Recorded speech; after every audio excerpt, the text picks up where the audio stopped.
Hello बच्चों, let's read the question.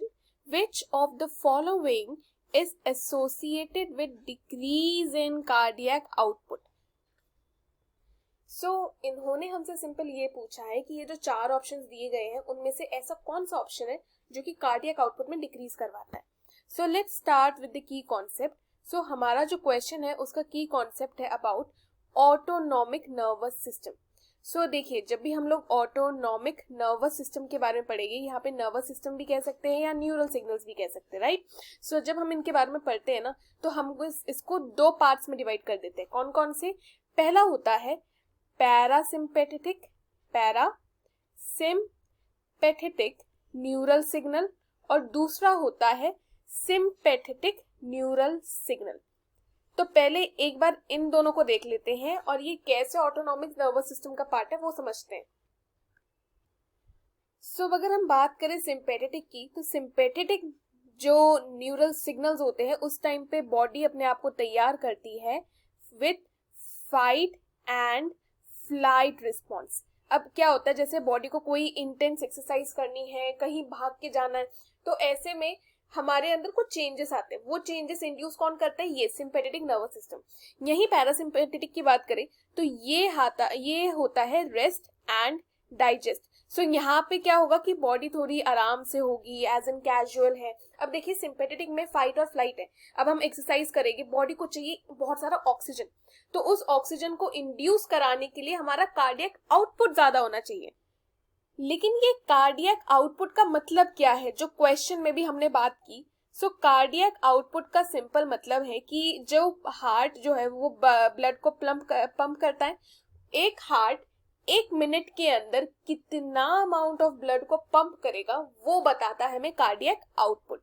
और question में क्या कहा है कि हमें बताने की डिक्रीज कौन करता है. तो देखिए, सिंपैथेटिक में क्या हो रहा है, बॉडी तो अपने आप को एक्सरसाइज के लिए तैयार कर रही है, बॉडी को बहुत सारा ऑक्सीजन चाहिए, तो ये करेगी इंक्रीज कार्डियक आउटपुट को, ताकि ज्यादा से ज्यादा अमाउंट ऑफ जो ब्लड है वो पंप हो, बॉडी के अलग अलग मसल्स और टिश्यू को ज्यादा ऑक्सीजन मिले. लेकिन पैरासिम्पेथेटिक का क्या, यहाँ पे तो बॉडी रेस्ट पे है, यहाँ पे कार्डियक आउटपुट हो जाएगा डिक्रीज, क्योंकि बॉडी ऐसा जब भी कोई काम नहीं कर रही है, कोई भाग नहीं रही है, कुछ नहीं कर रही है, रेस्टिंग पे है, तो ऑक्सीजन कम चाहिए. सो इसलिए कार्डियक आउटपुट हो गया डिक्रीज. एंड क्वेश्चन में भी हमें क्या बोला था कि बताओ किसमें डिक्रीज हो रहा है. So the correct answer would be option A, parasympathetic neural signals. अगर हम बात करें नेक्स्ट ऑप्शन की, तो समझते हैं कि वो इनकरेक्ट क्यों है. सो नेक्स्ट ऑप्शन जो हमें दे रखा है वो है न्यूमोटेक्सिक सेंटर. सो इसका क्या मतलब है? देखिए, न्यूमोटेक्सिक सेंटर जो होता है ना, उसका काम होता है ऑल्टर करने का. और क्या ऑल्टर करेगा? वो ना हमारी रेस्पिरेटरी रेट को ऑल्टर करेगा, राइट. सो इसका एज सच काम कार्डियक आउटपुट के साथ नहीं है, इसलिए ये आंसर हो गया इनकरेक्ट. अब देखते हैं next option. Next option C है एड्रीनल मेड्यूलरी. एड्रीनल ग्लैंड समझते हैं हम लोग, जो हमारे किडनी के ऊपर दो छोटे कैपिंग टाइप की ग्लैंड्स होते हैं वो. और क्या बोला है? मेड्यूलरी. मेड्यूलरी का मतलब हो गया कि एड्रीनल का जो बीच का जो पोर्शन है, जो मेड्यूला रीजन है, वहां से जो हार्मोन सिक्रीट हो रहे हैं. सो देखिए, एड्रीनल मेड्यूलरी हार्मोन एक सिक्रीट होता है हमारी बॉडी में, जिसे हम लोग कहते हैं एड्रेनालिन.